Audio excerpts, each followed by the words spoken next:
Today, we're going to peel back the layers on a story you think you know. What was daily life really like for the first Christians? We're going to look at how they actually got along, or didn't, with their pagan and Jewish neighbors. And let me tell you, the reality is way more complicated and, honestly, way more human than the myths. So let's dive in. Go on. What's the first image that pops into your head? Because for most of us, that picture has been painted less by historians and more by Hollywood. Yeah, we tend to imagine these shadowy figures, huddled in torchlit tunnels, always looking over their shoulder for Roman soldiers. It's this really dramatic picture of a tiny, hunted group totally separate from the world around them. But what if that's not the whole story? What if, most of the time, they weren't hiding at all? What if they were your neighbors, the person who sold you bread, the soldier in your legion? How in the world did they navigate a society whose most basic rules they were about to upend? To really get to the truth here, we're going to lean on the incredible work of historian Paula Fredrickson. Her research is like a time machine. It cuts through all the noise and helps us piece together what life was actually like for these communities, long before Christianity took over the empire. All right, so here's our game plan. First, we'll paint a picture of the Roman religious world. It was packed with gods. Then we'll dig into Christianity's relationship with its parent, Judaism. After that, we'll nail down the one thing that made Christians so radically different. And finally, we'll look at the price they paid for that difference. Okay, so first things first, let's just imagine the world these early Christians were walking around in. I mean, it was a place that was absolutely buzzing with gods, spirits, and divine powers. And here is the single most important thing to get. For a Roman, religion wasn't about what you privately believed. It had almost nothing to do with faith. It was all about what you did. It was about public actions, rituals, sacrifices, going to festivals, things you did with your neighbors to keep the gods on your side. And when I say everywhere, I mean everywhere. You couldn't escape it. Making a business deal? That involved a god. A public holiday? That was for God. Even athletic games were religious festivals. There just was no line between your religious life and your public life. They were the same thing.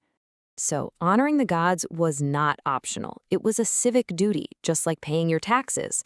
It was how you kept the whole system running smoothly. The Romans called this the pax diorum, the peace of the gods. And if you messed with that, well, you were putting your entire community at risk of disaster. Okay, so into this very public, very ritualistic world, this new movement starts to bubble up. But it doesn't come from nowhere. No, it grows right out of one of the oldest, most established traditions in the entire empire. And this is absolutely crucial to remember. Jesus was a Jew. His disciples were all Jews. The whole thing we now call Christianity started off as an internal debate, a pretty fiery argument, really, inside first-century Judaism about one question: was Jesus the Messiah or not? And you can see here just how close they were and how they started to drift apart. They both had the same scriptures, the same God. But these new Christian groups, they started reading those same scriptures in a totally new way, with Jesus at the center of everything.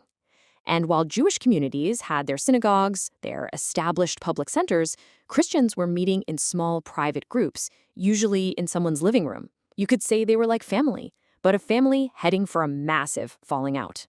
So if they had so much in common with their Jewish cousins, what was it? What was the one thing that made Christians seem so bizarre, so different?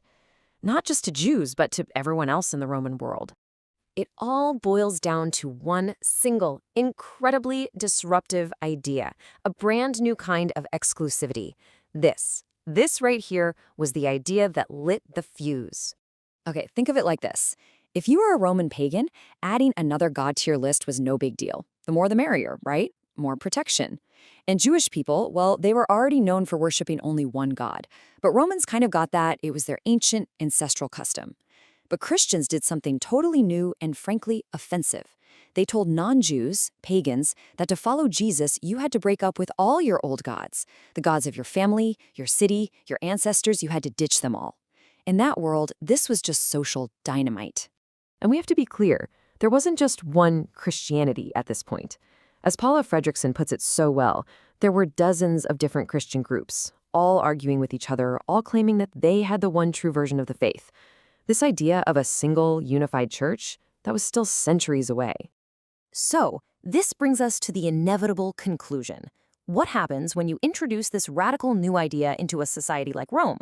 This demand for total, exclusive loyalty to one god put these Christians on a collision course with pretty much everyone around them. Let's circle back to that key Roman idea we talked about, that religion is all about public duty. What do you think happens when a whole group of people just stops? When they refuse, as a matter of principle, to do their civic duty? What happens when your neighbors suddenly won't come to the festival? Well, it set off a chain reaction that was as predictable as it was deadly. It starts with the refusal. Then, that refusal brews suspicion. To their neighbors, this just looked weird. It looked disrespectful, antisocial.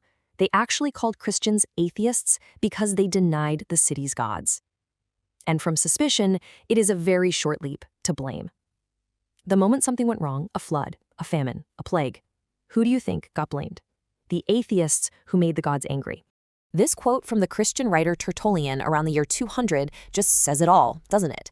It shows how quickly popular opinion could turn. A bad harvest wasn't just a bad harvest, it was the Christians' fault.